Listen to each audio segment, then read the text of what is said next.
الحمد لله وكفى وسلام على عباده الذين اصطفى أما بعد فأعوذ بالله من الشيطان الرجيم بسم الله الرحمن الرحيم وقرن في بيوتكن ولا تبرجن تبرج الجاهلية الأولى. معزز سامعین و ناظرین، ہمارے نبی جناب محمد رسول اللہ صلی اللہ علیہ وسلم کے زمانے میں، جس کو زمانہ جاہلیت کہا جاتا ہے اور جس زمانے میں ہم رہ رہے ہیں، اس زمانے میں دونوں زمانوں میں کیا مشابہت اور کیا مماثلت ہے، یعنی دونوں زمانے کیا ایک جیسے ہیں یا نہیں. تو اس سے پہلے عرض کیا گیا تھا کہ دونوں زمانے بالکل ایک جیسے ہیں. جو برائیاں وہاں موجود تھیں وہی برائیاں یہاں بھی موجود ہیں. بلکہ اس سے آگے عرض کیا گیا تھا کہ کچھ برائیوں میں ہمارا زمانہ جاہلیت سے زیادہ خطرناک ہے. زمانہ جاہلیت سے زیادہ خطرناک ہے. چنانچہ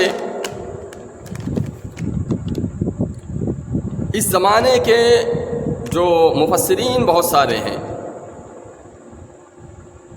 ان میں سے ایک مفسر ہیں جن کا نام ہے شیخ جمال الدین. شیخ جمال الدین یہ رہنے والے تو دمشق کے ہیں، لیکن یہ مجدد الفسانی رحمۃ اللہ علیہ اور اسی طریقے سے شاہ ولی اللہ محدث دہلوی رحمۃ اللہ علیہ سے بہت زیادہ متاثر ہیں. ان کی اپنی تفسیر کے اندر جگہ جگہ ان دونوں حضرات کے وہ حوالے دیتے ہیں. وہ سورۃ البروج کے اندر جو آیت ہے وَقَرْنَ فِي بُيُوتِكُنَّ، سورۃ الاحزاب کے اندر وَقَرْنَ فِي بُيُوتِكُنَّ وَلَا تَبَرَّجْنَ تَبَرُّجَ الْجَاهِلِيَّةِ الْأُولَىٰ، کہ تم پہلی جاہلیت کی طرح بن سنور کر کے باہر نہ گھوما کرو. پہلی جاہلیت کی طرح بن سنور کر کے باہر نہ گھوما کرو. اس کے تحت وہ ایک سوال قائم کرتے ہیں اور کہتے ہیں کہ اگر وہ زمانہ جاہلیت اولا ہے، پہلی جاہلیت ہے، تو دوسری جاہلیت کون سی ہے؟ دوسری جاہلیت کا زمانہ کون سا ہے؟ پھر آگے وہ لکھتے ہیں وفی ایامنا ہادہ نعیش، وفی ایامنا ہادہ نعیش، کہ جس زمانے میں ہم رہ رہے ہیں، ہمارا یہ جو زمانہ ہے، ہم اسی زمانے میں سانس لے رہے ہیں، اسی زمانے میں زندگی گزار رہے ہیں. یعنی انہوں نے یہ کہا کہ وہ پہلی جاہلیت تھی نبی پاک صلی اللہ علیہ وسلم کا زمانہ، اور جس زمانے میں ہم ہیں یہ زمانہ جاہلیت ثانیہ ہے. اور اس کی انہوں نے بہت ساری مثالیں دیں اور دکھایا کہ دونوں میں مشابہت کتنی ہے. دونوں میں مشابہت کتنی ہے وہ اس سے پہلے آپ کے سامنے عرض کر دی گئی. زمانہ جاہلیت کی ایک خاص چیز یہ تھی، ایک خاص چیز بعض سیرت نگاروں نے یہ لکھی ہے کہ جو ایک خاص چیز تھی، ایک عجیب و غریب چیز آپ کہہ لیجئے، اس زمانے میں موجود تھی. وہی چیز بعینہ ہو بہو ہمارے زمانے میں موجود ہے، بس اس کی شکل تھوڑی سی مختلف ہے. وہ کیا چیز تھی اس زمانے میں؟ اس زمانے میں ایک چیز یہ تھی کہ وہ لوگ برائیاں کرتے تھے، گناہ کرتے تھے، برائیاں کرتے تھے، اور اس برائی پر فخر کرتے تھے. ایک تو برائی کرنا یہ خود ایک گناہ ہے، لیکن اس پر فخر کرنا یہ اس سے بڑا گناہ ہے. لیکن ان کی زندگی کے اندر یہ تھا کہ وہ برائیاں کرتے تھے اور اس پر فخر کیا کرتے تھے. مثلا اس کی مثال کیا ہے؟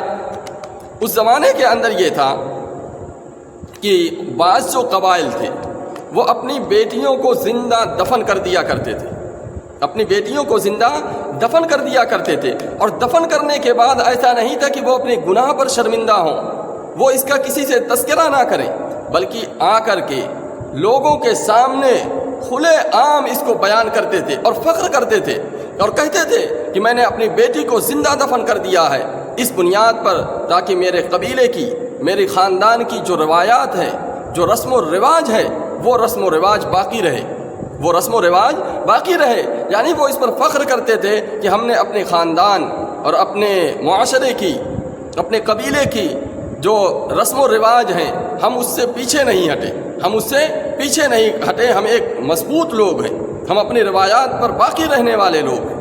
تو ایک تو گناہ، اتنا بڑا جرم کرتے تھے، اتنا بڑا گناہ کرتے تھے، اور پھر اس پر فخر کیا کرتے تھے، اس پر فخر کیا کرتے تھے. آج اس زمانے کے اندر بھی وہی چیز موجود ہے. آپ دیکھ لیجئے کہ بہت سارے ہمارے معاشرے میں ایسے لوگ موجود ہیں، ایک دو نہیں ہے، بہت سارے ہیں، کہ جن کی بیٹی کسی کالج میں پڑھتی ہے، وہاں کالج کے اندر کوئی فنکشن ہو، اس فنکشن کے اندر ان کی بیٹی ناچے، ڈانس کرے، جس کی عمر 12 سال ہے، 13 سال ہے، 15 سال ہے، 10 سال ہے، اس ناچنے کی ویڈیو وہ بناتے ہیں خود یا کوئی اور بنا دے. پھر اس ویڈیو کو وہ اپنے اسٹیٹس پر، فیس بک پر، جہاں جہاں بھی سوشل میڈیا کے مختلف پلیٹ فارم پر وہ اس کو پھیلاتے ہیں، نشر کرتے ہیں، اور اس پر فخر کرتے ہیں کہ یہ میری بیٹی ہے. اس پر لکھتے ہیں کہ یہ میری بیٹی ہے جو اس فنکشن میں بہترین ڈانس کر رہی ہے. تو ڈانس کر رہی ہے بیٹی، اور ایک برائی یہ کر رہی ہے. ہونا تو یہ چاہیے کہ باپ کو اس پر شرم آنی چاہیے، باپ کو، گھر والوں کو، بھائیوں کو اس پر شرم آنی چاہیے کہ ان کے گھر کے اندر سے ان کی بیٹی یا ان کی بہن ایسا گندا کام، ایسا خراب کام جو شریعت اسلامیہ کے اندر بالکل حرام ہے، بالکل ناجائز ہے، ایسا کام کر رہی ہے. اس پر بجائے اس کے کہ اس کو روکتے، منع کرتے، یا کچھ نہیں کر سکتے تو کم سے کم شرمندہ تو ہوتے، لیکن ایسا نہیں ہوتا، بلکہ ایک برائی کرتی ہے ان کی بیٹی، اس برائی کو یہ خود پھیلاتے ہیں اور اس پر فخر کیا کرتے ہیں. اسی طریقے سے شادیوں کے اندر ہمارے یہاں جو مہندی وغیرہ کا جو رواج ہے، اس کے اندر بھی آپ دیکھ لیجئے، وہاں ویڈیو بنتی ہے، ویڈیو بنانے کے بعد پھر وہ اپنے اسٹیٹس پر لگاتے ہیں اور جگہ جگہ اس کو پھیلاتے ہیں اور اس پر فخر کرتے ہیں کہ ہمارے گھر کے اندر اس طریقے کا پروگرام ہوا.